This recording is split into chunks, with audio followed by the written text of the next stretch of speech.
আমি সন্তু হীরা। আমি কলকাতা সেক্টর 3 তে থাকি, সল্টলেক সেক্টর 3 তে থাকি। আহ, গত 15ই জুলাই আমার ছেলে হয়। প্রথম 1 মাস মোটামুটি ঠিকঠাকই ছিল, কিন্তু তারপরে 1 মাস পর থেকে ওর একটু প্রথমে হালকা কাশি শুরু হয়, এবং সেটা লোকাল কিছু ডাক্তার দেখাই, ওষুধ দেওয়া হয়, কিন্তু সেটা কমে না, এবং সেটা যত দিন যাচ্ছিল ক্রনিক হয়ে যাচ্ছিল। এবং একটা সময় পরে আমরা নিজেরা বাড়িতে বুঝতে পারি এবং লোকাল ডক্টরকে দেখাই, তো দেখে জানতে পারি যে ওর একটু ব্রিদিং প্রবলেম হচ্ছে, একটু নয় বেশ ভালোই ব্রিদিং প্রবলেম হচ্ছে।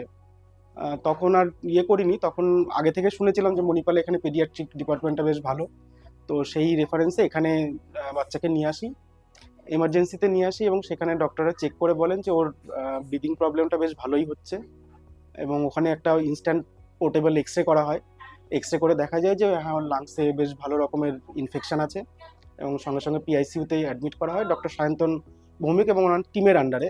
মেইনলি ডক্টর মণিদীপা ম্যাডাম এবং ডক্টর মেহুর স্যার, এনারা ছিলেন। ও তিনজন মিলে ওর ট্রিটমেন্ট শুরু হয়।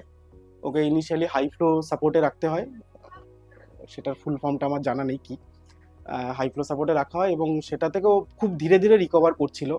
তারপর সিটি স্ক্যান করে দেখা যায় যে ওর লাংসটা বেশ ভালো রকমের ইনফেক্টেড, এবং তখনই আমাকে শান্তন স্যার বলেন যে মেবি ওর সিস্টিক ফিব্রোসিস নামক একটি জেনেটিক ডিসঅর্ডার, সেটা হতে পারে। তো সেটার জন্য আমার কাছ থেকে কনসার্ন নেওয়া হয় যে ওই টেস্ট করতে পাঠানোর জন্য, এবং আমি সেটা ডক্টরকে আমি অনুমতি দিই, বা আমি বলি যে হ্যাঁ, আপনি যেটা ভালো হয় আপনি সেটা করুন। এই ইন দ্য মিন টাইম আমি অনেক জায়গাতে, মানে আমার চেনা পরিচিত অনেক লোকের সঙ্গে বা সেটা কথা বলেছি, মানে সবার কাছে এই সিস্টিক ফিব্রোসিস জিনিসটা খুব নতুন।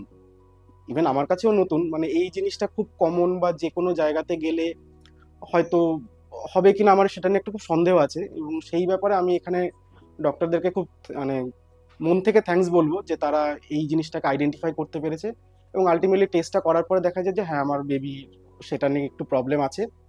এখন ওনাদের আন্ডারে চলছে, এখন প্রায় 25 দিন হয়ে গেল এখানে অ্যাডমিট আছে, এবং এখন যথেষ্ট সুস্থ। হয়তো 2-4 দিনের মধ্যে আমরা ওকে বাড়ি নিয়ে যেতে পারবো, সুস্থভাবে বাড়ি নিয়ে যেতে পারবো।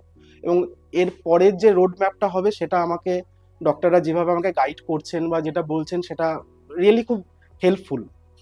তো আমার এটাই বলা যে যদি, মানে ইনকেস অন্য কোনো পেরেন্টসদের মনে হয় এরকম কোনো প্রবলেম বা কিছু হয়, তো এখানে ডক্টরদের সঙ্গে কন্ট্যাক্ট করতে পারেন। আমি খুব হেল্প পেয়েছি এখানে।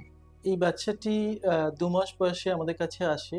আহ, আমাদের কাছে আসার আগে বেশ কয়েকবার ও চেস্টের ইনফেকশন নিয়ে, বুকের সংক্রমণ নিয়ে বাইরের ডাক্তারবাবুদের দেখান এবং হসপিটালে ভর্তি হয়েছিল।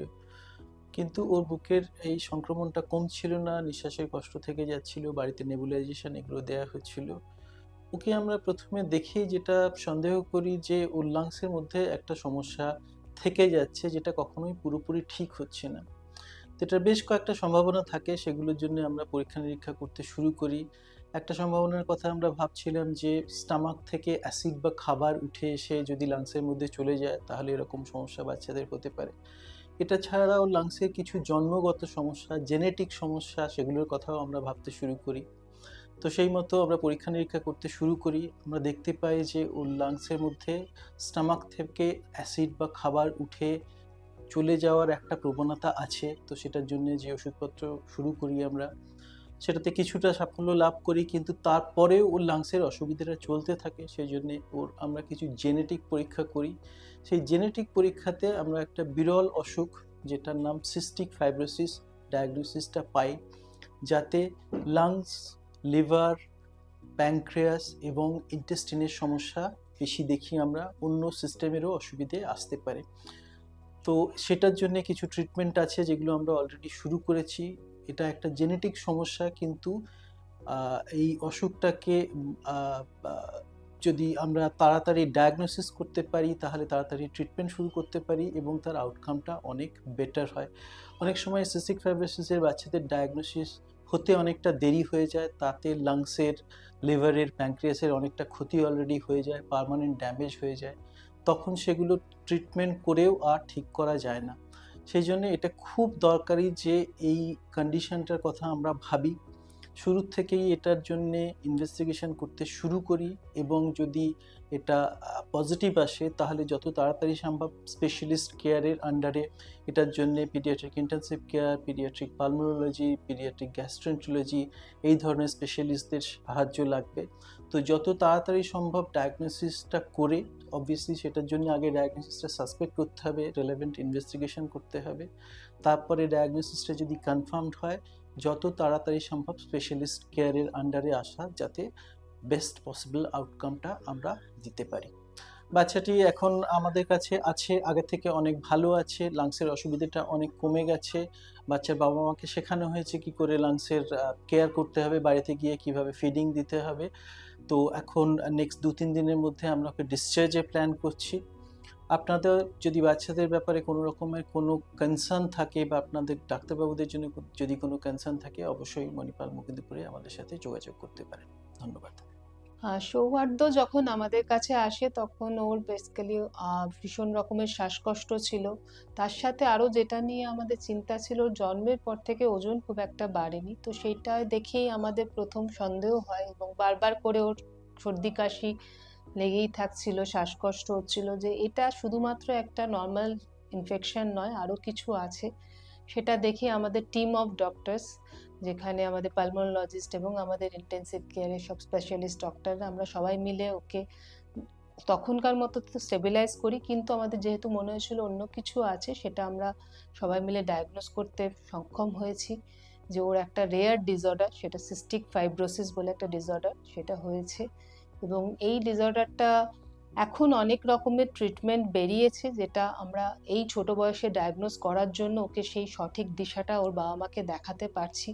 সেটা আমাদের জন্য খুবই আনন্দের একটা, এবং বাবা মার জন্য একটা, আমরা ওদের যে একটা গাইডেন্স দিতে পেরেছি, এটা আমাদের কাছেও খুব আনন্দের বিষয়। এবং বাবা মাও এটা পেয়ে অন্তত কিছু দূর এটা নিয়ে স্বস্তিতে আছে যে তার বাচ্চার ভবিষ্যৎটা অন্য অনেক সিস্টিক ফাইব্রোসিস বাচ্চাদের থেকে অ্যাটলিস্ট বেটার হবে, সেটাতেই তারা খুবই খুশি আছেন। এবং আমরাও চাই যে ও যেন একটা সুস্থ জীবন পায়, এবং সেটার দিকে আমরা ওনাদের সাহায্য করার জন্য আছি সবসময়। 2 মাস আগে আমাদের কাছে একটি বাচ্চা আসে, 2 মাস বয়স, উইথ রিলেনলেস কাফ, রেসপিরেটরি ডিস্ট্রেস।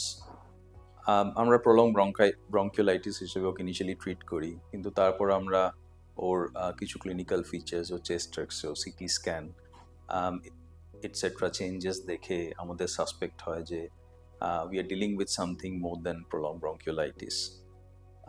আমরা কিছু বেডসাইড টেস্ট করি, প্লাস আমরা কিছু ব্লাড টেস্ট করি, যেগুলো আমাদের ক্লু দেয়, এবং finally we did a genetic test, যেটাতে we could diagnose that the child is having cystic fibrosis. Why it is important to diagnose cystic fibrosis early? Because management wise, we can do a lot more in order to help the child. Ebong most of the cases of cystic fibrosis remain undiagnosed in India because of limited resources. We are lucky in Manipal Mukundapur je amader kache we have resources, we have proper teams, proper specialties, যে আমরা এই রোগটা খুব smoothly diagnose করতে পেরেছি, এবং we could have given a proper road map